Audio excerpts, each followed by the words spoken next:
আসসালামু আলাইকুম এভরিওয়ান। সীমাহীন ভালোবাসা গল্পের দ্বিতীয় পার্ট। আমিও ইশারা করে বললাম, আগে বাসায় গিয়ে দুধু খাও, ঠিক আছে বাচ্চা মেয়ে। মেয়েটা যাওয়ার পর আম্মু বলল, আগে বাসায় চল, তোরে পরে দেখাচ্ছি। নতুন এক জায়গায় এসেছি, কই একটু শান্তশিষ্ট হয়ে থাকবি, তা না করে গায়ে পড়ে ঝগড়া করিস। আর কতক্ষণ এখানে দাঁড়িয়ে থাকবো বল আমরা। আমি বড় ভাইকে কল করে ওনার বাসার ঠিকানা নিয়ে নিলাম। এখন থেকে আর কতক্ষণ এখানে দাঁড়িয়ে থাকবো বল আমরা। আমি বড় ভাইকে কল দিয়ে ওনার বাসার ঠিকানা নিয়ে নিলাম। এখান থেকে ওনার বাসা বেশি একটা দূরে না, এজন্য খুব তাড়াতাড়ি বাসার সামনে চলে গেলাম।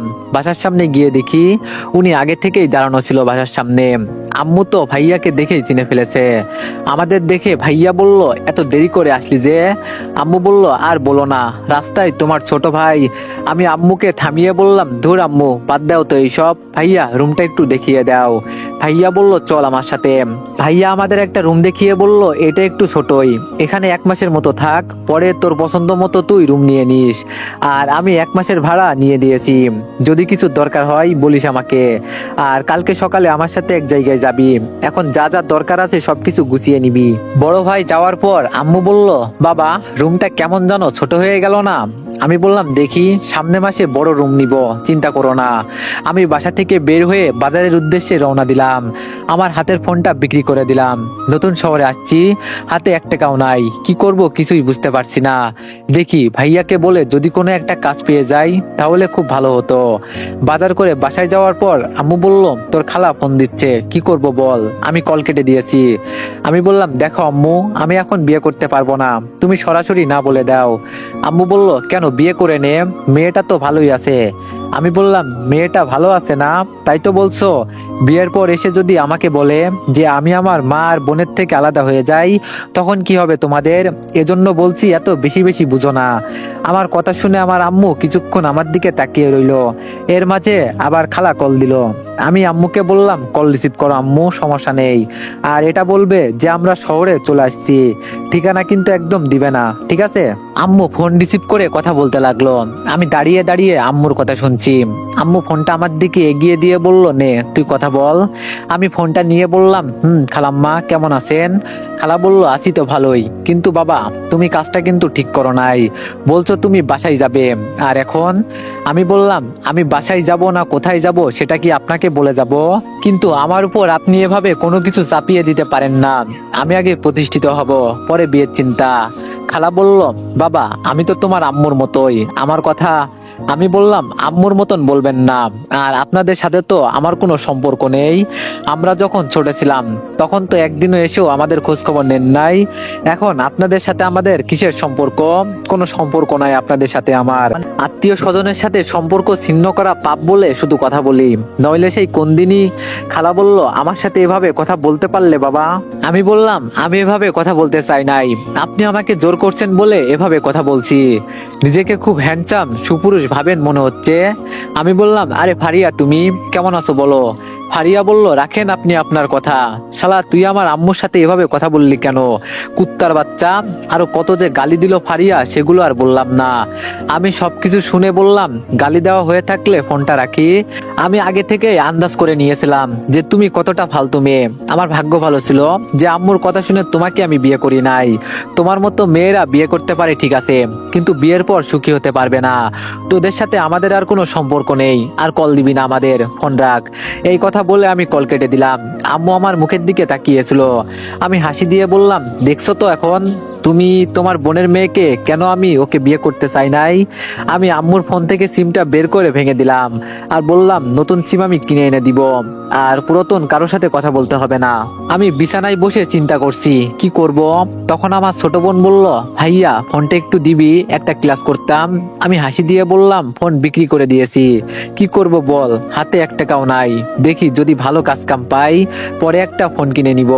ছোট বোন মাহি আমাকে জড়িয়ে ধরে কান্না করতে করতে বলছে, আমাদের জন্য আর কত কি করবি ভাইয়া, এখন তুই একটা বিয়ে করে নে, আমাদের কথা তোর আর চিন্তা করতে হবে না।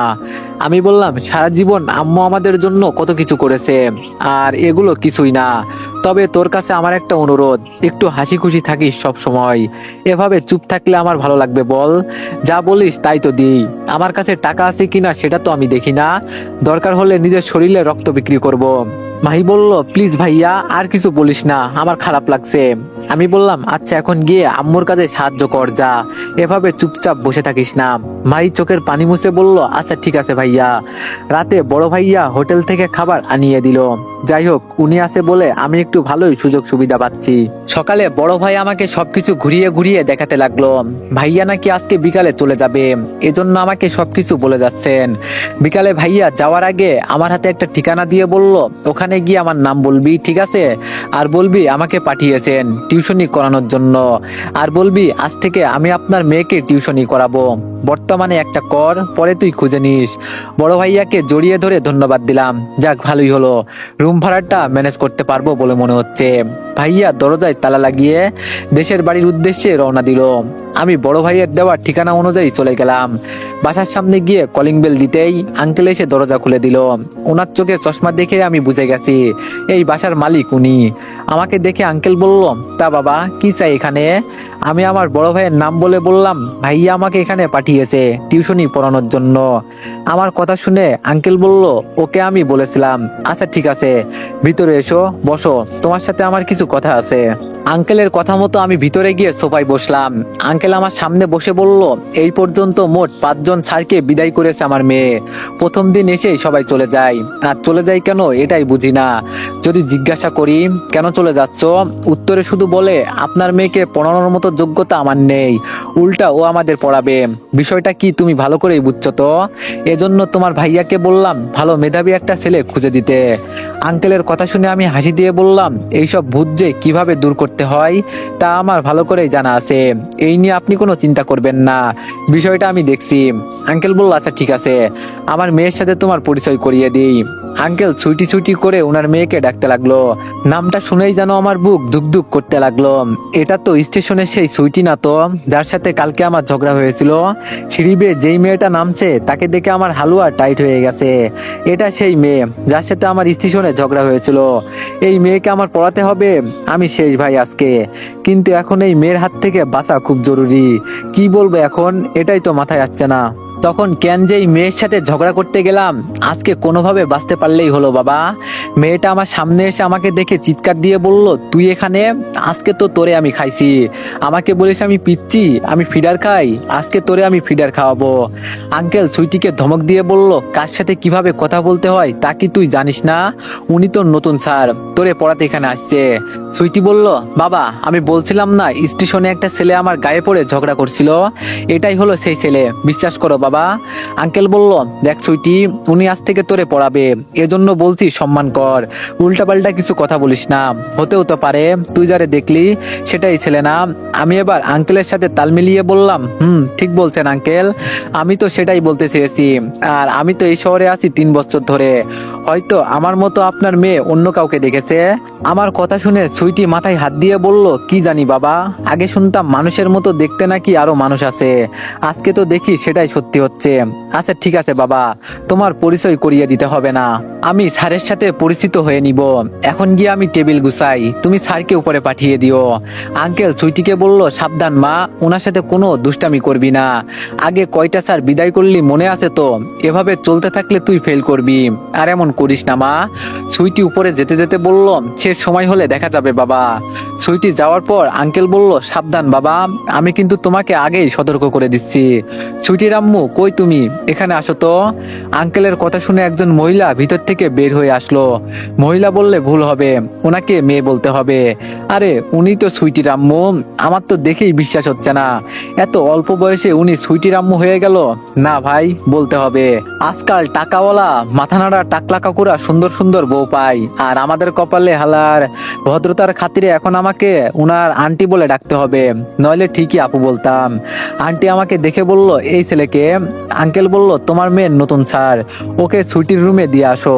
হঠাৎ করে একটা পিচ্চি ছেলে ভিতর থেকে চিৎকার করে বলতে বলতে আসছে, কি মজা কি মজা, আমাদের দুলাভাই আসছে। এই কথা বলতে বলতে ছেলেটা এসে আমার পা জড়িয়ে ধরলো আর বলল, ভালো আছেন দুলাভাই আপনি? জানেন আমি আপনাকে কত মিস করেছি, এখন বলেন আমার মজা কোথায়? ছেলেটার মুখ থেকে দুলাভাই ডাকটা শুনে মনের ভিতরে কেমন কেমন যেন যেন করতে লাগলো। এই পিচ্চি একটা ছেলে এত কিছু বোঝে না, হালকা কালো রঙের একটা শার্ট পরেছে, মুখে একদম অবুঝ হাসি। তবে আমার ছোট থেকে ইচ্ছা ছিল যে আমি কারো মুখ থেকে দুলাভাই ডাকটা শুনবো। ছোট থেকেই দেখতাম মানুষ বিয়ে করলে বিয়ের পর শ্বশুর বাড়িতে কি যে জামাই আদর পায় বলার বাইরে। মানুষের এসব কাহিনী দেখলে আমারও খুব ইচ্ছে হতো যে একটা বিয়ে করেই ফেলি, যার চোখের মায়ায় পড়ে আমি সাঁতার কাটবো, যাকে দেখলে বলতে পারবো জনম জনম আমি তোমাকে দেখেই বাঁচতে চাই। তুমি কি তোমার লম্বা শাড়ির আসলে এক টুকরো কোনায় আমাকে বেঁধে রাখবে? আমি তোমার মায়াবী হাসি সবসময় দেখতে চাই। তুমি হাসলে মনে হবে যেন কোনো দেশ থেকে কোনো পরী নিজে স্বয়ং এসে হাসছে। সেই হাসি দেখে যেন আমি বারবার মরে যাব, হাজারবার আমি মরে যাব, আর তুমি টেনে টেনে তুলবে আমাকে। তোমার ওই দুই গালের মাঝে যে ছোট ছোট টোল পড়বে, ওগুলোর মাঝে আমি সূক্ষ্ম শুকনো চুমু খেয়ে বলবো ভালোবাসি তোমায় আমি। আর তুমি হেসে বলবে এমন করে আমাকে পাগল করো না, আমি সত্যি তোমার প্রেমে পাগল হয়ে কোন দেশে চলে যাব, তখন তুমি আমাকে হাজার খুঁজলেও পাবে না। আর আমি তখন তাকে জড়িয়ে ধরে বলবো ভালোবাসি না তোমাকে আমি, আমার ভালোবাসার কারণে তুমি যদি পাগল হয়ে যাও, আমি তোমাকে বারবার আমার ভিতরে জমানো সব ভালোবাসা দিয়ে তোমাকে আবার সুস্থ করে তুলবো। বাবা এমন করে বলে না, উনি তোমার স্যার হয়, আজ থেকে উনি তোমার বোনকে পড়াবে। আন্টির কথা শুনে আমার হুঁশ ফিরল। এতক্ষণ আমি স্বপ্নের শহরে ঢুকেছিলাম। ছেলেটাকে আলতো করে একটা চুমু দিলাম গালে। ছেলেটা আমার দিকে তাকিয়ে বলল, দেখছো আম্মু আমার দুলাভাই কত ভালো, আমাকে চুমু দিয়েছে। তুমি প্রতিদিন বাবাকে চুমু দাও কিন্তু আমাকে দাও না, তোমার থেকে দুলাভাই অনেক অনেক ভালো। পিচ্চি ছেলেটার মুখে এই কথা শুনে আন্টি শাড়ির আঁচল টেনে মুখে দিল। লজ্জায় ওনার মুখটা লাল হয়ে গেছে। আঙ্কেল আর আন্টি একজন আরেকজনের দিকে তাকিয়ে আছে। হয়তো ওনারা মনে করেছিলেন ছেলে ছোট, ওর সামনে আর ওর বাবাকে চুমু দিলে কি হবে, কিন্তু ওনাদের হয়তো এটা ধারণা নাই যে আজকালের ছেলে মেয়েরা কতটা চালাক হয়ে গেছে। লজ্জার জন্য আন্টি আমার মুখের দিকে তাকাতে পারছে না। না এখন আমাকে কিছু একটা করতে হবে। এখানে আসছি ওনার মেয়েকে পড়ানোর জন্য, আর দাঁড়িয়ে থেকে লাভ নেই। পিচ্চি ছেলেটাকে কোলে নিয়ে বললাম তোমার যা মন চাই তাই ডাকো আমাকে, ঠিক আছে? কেউ কিছু বলবে না। এখন তোমার বোনের রুমটা আমাকে দেখিয়ে দাও। পিচ্চি ছেলেটা বলল চলেন দুলাভাই, উপরে আমি বলে দিচ্ছি কোথায় যেতে হবে। উপরে উঠতেই পিচ্চিটা আমার কোল থেকে নেমে বলল দুলাভাই আমি গেলাম, আপনি থাকেন। আপনার সাথে আমি এসেছি জানতে পারলে আপু আমাকে খুব মারবে। আমার বাবা এত মার খাওয়ার ইচ্ছা নাই, আপনি ভিতরে যান। আমি দুলাভাই আর আপুর মাঝে আসতে চাই না। এই কথা বলেই পিচ্চি দৌড়ে নিচে চলে গেল। যদিও পিচ্চি কিন্তু কথাগুলো একদম বড় মানুষের মতো বলে। আমার যা একটা ইচ্ছা ছিল সেটা আজকে পূরণ হয়েছে বলে মনে হচ্ছে। বহুদিন ধরে কেউ আমাকে দুলাভাই ডাকুক, এটাই তো আমি চাইছিলাম। ঘড়ির কাঁটা তার মতোই চলতে লাগলো। আমি হয়তো ভুলে ভালে অনেকটা সময় ব্যয় করে ফেলেছি, কিন্তু ঘড়ির কাঁটা তার মতোই চলছে। কেমন যেন একটা শব্দ আসছে ঘড়ির কাঁটা থেকে। না আমার আর সময় নষ্ট করা যাবে না। দরজা খুলতেই উপর থেকে কতগুলো ফুল আমার উপরে এসে পড়লো। আমার সামনে ছোট একটা রাস্তা সাজানো আছে ফুল দিয়ে। রুমটা যদিও অনেক ছোট, কিন্তু এর মাঝে ছোট একটা রাস্তা তৈরি করা হয়েছে টেবিল পর্যন্ত। টেবিলের সামনে ছুইটি মাথা নিচু করে দাঁড়িয়ে আছে। আমার কেন জানি মনে হচ্ছে ছুইটি সবকিছু আয়োজন করে রাখছে আগে থেকেই, যেন আমি ভিতরে আসতে পারলে ও আমাকে আমন্ত্রণ করে ভিতরে নিয়ে যেতে পারে। মাথার উপরে যেই ফুলগুলো পড়ে আছে তার থেকে আলাদা একটা সুগন্ধ বের হচ্ছে। ফুলের গন্ধে যেন আমি দাঁড়িয়ে থাকতে পারছি না। এই গন্ধ যেন আমাকে পাগল করে দিবে। সুইটিকে দূর থেকে দেখে মনে হচ্ছে আমি কোনো বাসর ঘরে ঢুকেছি, যেন ও মাথা নিচু করে আছে, ভিতরে গেলেই আমাকে সালাম করবে। আমাকে ফুল দিয়ে বরণ করে নিচ্ছে ও। সুইটি হয়তো আমাকে কোনো একটা বিষয় বুঝাতে চাইছে, কিন্তু আমি বুঝতে পারছি না। এক পা খুব আস্তে করে সামনে রাখলাম। আর সুইটি তখন বলল, স্যার আপনাকে আমার রুমে স্বাগতম জানাই। আপনি আজ থেকে আমার স্যার, মানে আমার মনের ভিতরে ওই ছোট এক ঘরের অন্ধকারের মাঝে জায়গা করে নিতে চাইবেন, এজন্য আমি নতুন করে আপনাকে স্বাগতম জানাই। সুইটি গলার কণ্ঠ চিকন করে আমার সাথে কথাগুলো বলল। মনে হচ্ছে জানো ও আমার সাথে কথা বললো না, আমি কোনো পরীর মুখ থেকে মধুর বাক্য শুনছি। যখন ও স্বাভাবিকভাবে কথা বলে তখন এতটাও নজর পড়ে না ওর কণ্ঠে, কিন্তু এইমাত্র যা বললো না ও, শুনে আমার মনে এক পার থেকে অন্য পারে দৌড়াদৌড়ি করছে। অন্ধকারে কেউ যেন আমাকে কিছু বলছে, আর আমি সেই কথা শুনে পাগল হয়ে সামনে যাচ্ছি। কে কথাটা বলছে তাকে এক নজর দেখার জন্য। এত মায়াবী কণ্ঠে সুইটি কথা বলল। যখন আমি এক পা দুই পা সামনে এগিয়ে গিয়ে চেয়ারে বসলাম, তখন সুইটি আমার দিকে তাকিয়ে বলল, স্যার আমি কি এখন বসতে পারি? সুইটি আমার দিকে তাকাতেই আমি ওকে এক নজর দেখে চোখ বন্ধ করে নিলাম।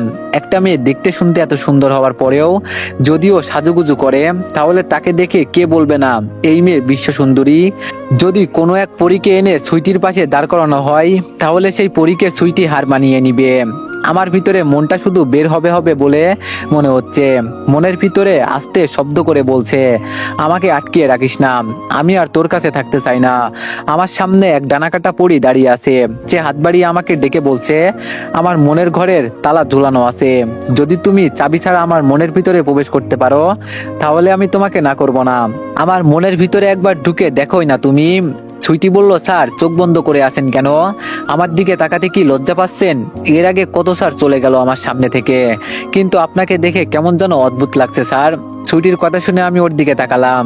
ওকে আমি কোনো কিছুই বুঝতে না দিয়ে বললাম, এই চোখে কিছু একটা পড়েছিল, এজন্য চোখ বুঝেছিলাম। তারপর বলো তোমার কি খবর? সুইটি বলল, আমার খবর পরে নিবেন, আগে আমি আপনার খবর নিব। মুহূর্তের ভিতরে সুইটির মুখটা রাগে লাল হয়ে গেল। ওর মুখের লাল রক্তবর্ণ চেহারা দেখে আমি ভয় পেয়ে গেলাম। কতক্ষণ আগে মনের ভিতরে কত কিছু চলছিল, আর ধপ করে এক কথা শুনে মনের ভিতর থেকে সবকিছু উড়াল দিল। সুইটি কথা বলছে ঠিক আছে, কিন্তু সুইটি চুলের দিকে নজর দেয় নাই। রাগে ওর মুখটা লাল বর্ণ ধারণ করেছে। এর মাঝে ওর মুখের সামনে কিছু চুল গিয়ে উড়ে উড়ে পড়ছে। লাল আর কালো বর্ণ ধারণ করাতে ওকে দেখতে আরো অদ্ভুত দেখাচ্ছে। ভয়ে তো আমার কলিজা কেঁপে উঠলো। মারবে না তো আবার আমাকে? কই, ওকে আমি পড়াতে আজকে এখানে আসছি, নাকি ও আমাকে আজকে পড়াবে কি জানি বাবা। তবে আমি যেহেতু স্যার, সেই হিসাবে স্যারের মতোই আমার কথা বলতে হবে। তাহলে তো একজন স্টুডেন্ট আমাকে মানবে। আমি টেবিল থেকে একটা বই হাতে নিয়ে বললাম, তোমার সাথে কোনো স্যার কি করেছে না করেছে আমি তা জানি না, তবে আজ থেকে আমি তোমাকে যেভাবে পড়াবো ঠিক সেইভাবে তোমাকে পড়তে হবে। সুইটি মুখ বাঁকিয়ে বলল, আমি আপনার কাছে পড়বো ঠিক আছে, তার আগে আমার কিছু শর্ত আছে। যদি রাজি থাকেন তো আমি আপনার কাছে পড়বো, নইলে পড়বো না।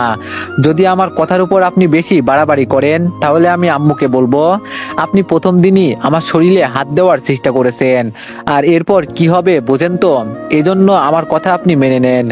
আর আমি তো বলছি, যদি আমার শর্তে রাজি থাকেন তাহলে আপনার কাছে পড়তে রাজি আছি। যদি বলেন সারা জীবন পড়বো, তাও আমি রাজি আছি। এই কথা বলতে বলতে সুইটি মুখ থেকেও চুলগুলো সরিয়ে পিছনে থাকা আয়নাতে নিজেকে দেখে একটা হাসি দিল। আমি বুঝলাম না এই মেয়ে কি সত্যিই পাগল? এইসব কি কথা বলছে ও? মাঝে মাঝে ও রেগে যায়, আবার মাঝে মাঝে ও একা একাই হাসাহাসি করে। দেখে মনে হয় যেন নিষ্পাপ অবুঝ একটা মেয়ে, কিন্তু যেই কথাগুলো বললো সবকিছু ডেঞ্জারাস কথা। শুনে তো আমার কলিজায় ভয়ে পানি চলে আসলো। বলে কি না প্রথম দিনই বলবে, নাকি আমি ওর গায়ে হাত দিয়েছি? তার চেয়ে বরং ওর কথা শুনেই দেখি না কি বলে। অযথা নিজের মান সম্মান নষ্ট করে লাভ আছে, দেখি না সুইটি কি বলে। আমি ওর দিকে তাকিয়ে বললাম, বলো শুনি কি বলতে চাও। সুইটি আবার সেই চিকন ছুঁড়ে বলল, স্যার এর আগে আমাকে অনেকেই পড়াতে আসছে, সব কয়টা বিবাহিত অবিবাহিত বুড়ো, ওদের কাছে আমার পড়তে ইচ্ছে করে না।